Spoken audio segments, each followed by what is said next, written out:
Okay, hopefully you felt that that was valuable, any one of the pieces that you saw as part of the video. We kind of want to do a quick summary here of what we did and why. I think probably the most important thing is to not to fall into the trap of quoting business over the phone or going into the appointment for the first time and having to quote information. I know we always think about making it fast and all that, but if you're not competitive in your quote for auto, the chances of you ever getting a chance to talk to them about life insurance or retirement planning are significantly reduced. And people can fool themselves all day long and make the mistake of saying to themselves, oh yeah, well I can still get around to that. It just becomes so much more difficult. When somebody invites you to talk about auto or home, they will listen to you talk about life and annuity. So if you can get that information and bring it all back at once, you're going to be much more successful in the appointment. So now that I've conducted the PIRS folder, I have a folder here with all of this information that I can take back to my office and begin putting together the proposal for my customer. And I'm going to put together a proposal for the auto with the coverages that I recommend, the home as well, the life insurance proposal, one for him and her, as well as the retirement proposal for his 403B. The life insurance proposal will be a Plan A, Plan B, and then basically will be which do you prefer. Do you prefer Plan A or do you prefer Plan B? It's not a matter of do you want to buy it, you have a choice. You have choice A or choice B. Do you want sprinkles on your ice cream or no? The same thing will be true with the annuity proposal. The proposal will be Plan A or Plan B. Plan A will be this is what you need to save per month to meet your need. Plan B will be this is the maximum that government will allow you. So you can either set aside $400 a month. The government will allow you to do $1,500 a month. Which do you prefer? They will then say, oh, I can't do $400 a month. I can't do $1,500. Are you crazy? And I'll basically say, I understand, Brooks. How close to the 400 can you get? And then I let him decide, oh, well, I can do 300. But you'll notice I never talked about, oh, you can start an annuity at $25.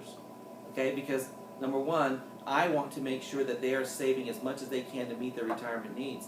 If I'm helping them save $25 a month, when they get to retirement, they're going to be awfully mad at me. So my goal is to make sure that they have a reason for their savings so that when something happens in their life, the first thing that they don't stop is their savings. And that's what the roadmap helps us do. Okay, so we're going to put all this together. Now, personally, I'm a checklist guy. What I would do is I would go to my appointments with a checklist of everything that I want to touch on. Certain things about the auto, I'd make a note. It's just bullet points about the home, about the annuity, about the life insurance. And I would put that in the folder.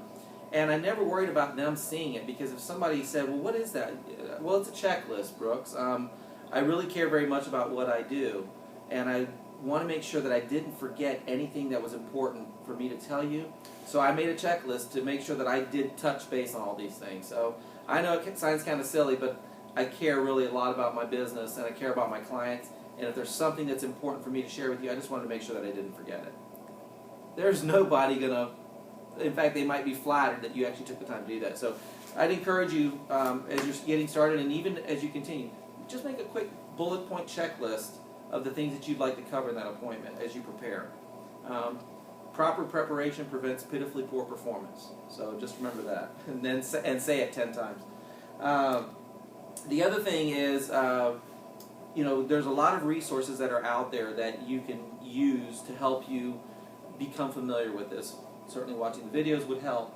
But there's also something that I developed years ago. I called it 5 Reasons for the PIRS folder.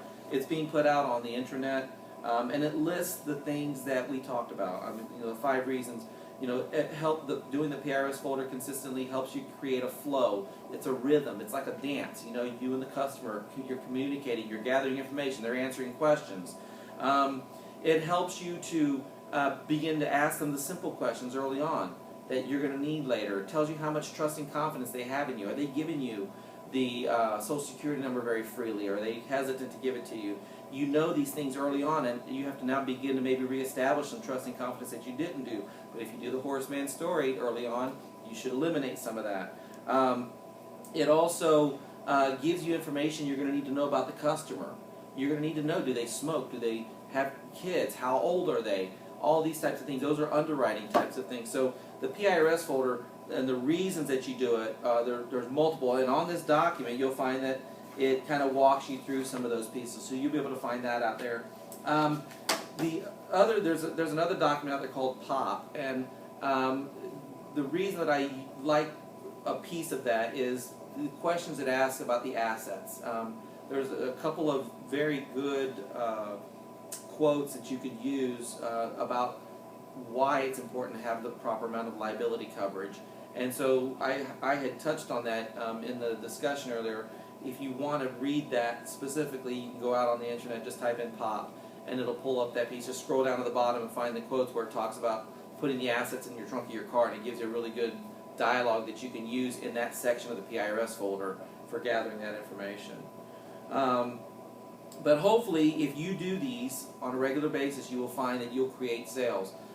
My recommendation is to do a minimum of 6 to 8 fact-finding, field-finding PIRS folders a week. That will result in about 4 to 6 proposals per week. So if you do that, take the averages of those two. 6 to 8, the average of that is 7. 4 to 6, the average of that is 5. That means you should have about a minimum of 12 appointments a week. 6 to 8 fact-finding, 4 to 6 presentations. If you do that every single week, there is no way possible you can't write business. So thank you for listening. Hopefully you found this to be helpful, and good luck.